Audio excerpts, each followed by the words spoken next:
We have all seen Marty McFly and Doc Brown travel time with a decked-out DeLorean, and Doctor Who hop in the TARDIS and travel throughout the decades. For many years, humans have been pondering the subject of time travel and have been formulating different theories in order to achieve this amazing feat. Technically, we are traveling time right now. We have already traveled roughly 20 seconds since the beginning of this video. This isn't the conventional way that people think about time travel. Most of the time, people think of traveling forward or backwards in time.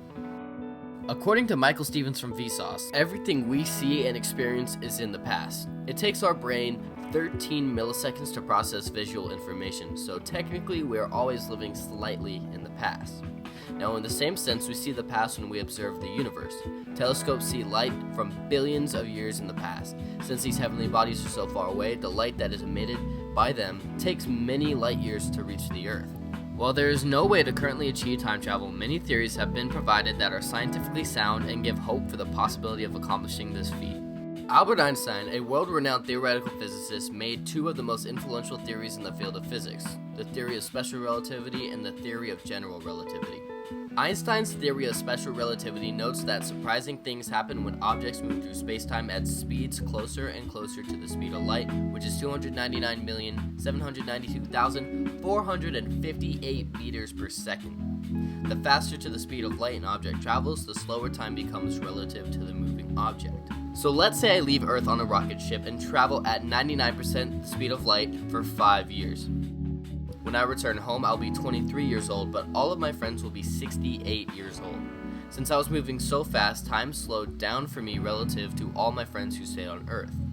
Einstein's theory of general relativity predicts that time passes more slowly for objects in gravitational fields compared to objects further away from these fields. This effect can be seen today in the satellites that orbit our planet. The average satellite orbits Earth at a distance of 36,000 kilometers. Since the satellites are so far away from the Earth, time speeds up for them, so the clocks on board are off when compared to the clocks on Earth. Scientists have since learned to calibrate the clocks to make up for the difference. Scientists have been theorizing possible ways that time machines could work using heavenly phenomena. There are three main theories that are very popular in the physics community: wormholes, black holes, and the infinite cylinder theorem. Wormholes are a theoretical passage through space-time that could create shortcuts for long journeys across the universe, which are predicted to exist by Einstein's theory of general relativity.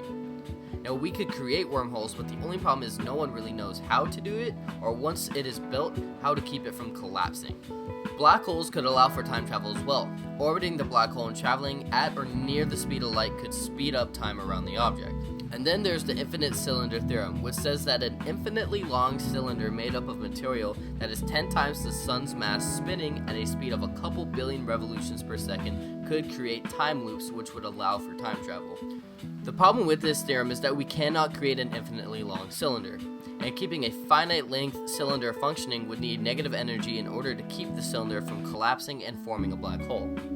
The next problem we have is that we don't know how to create negative energy. There are some problems that all of these theories share. For one, humans might not be able to withstand the process of time travel at all. Traveling at the speed of light or using gravity would be extremely deadly. To experience time dilation, you could stand on a neutron star, but those forces would rip you apart. In addition to those facts, we currently lack the technology needed to time travel, and the amount of energy needed to do so would be enormous. So technically, time travel is possible, but conventionally, it is impossible for the moment. While we travel by existing and observing the universe, we are unable to travel time relative to other people on Earth with the current technology that we have.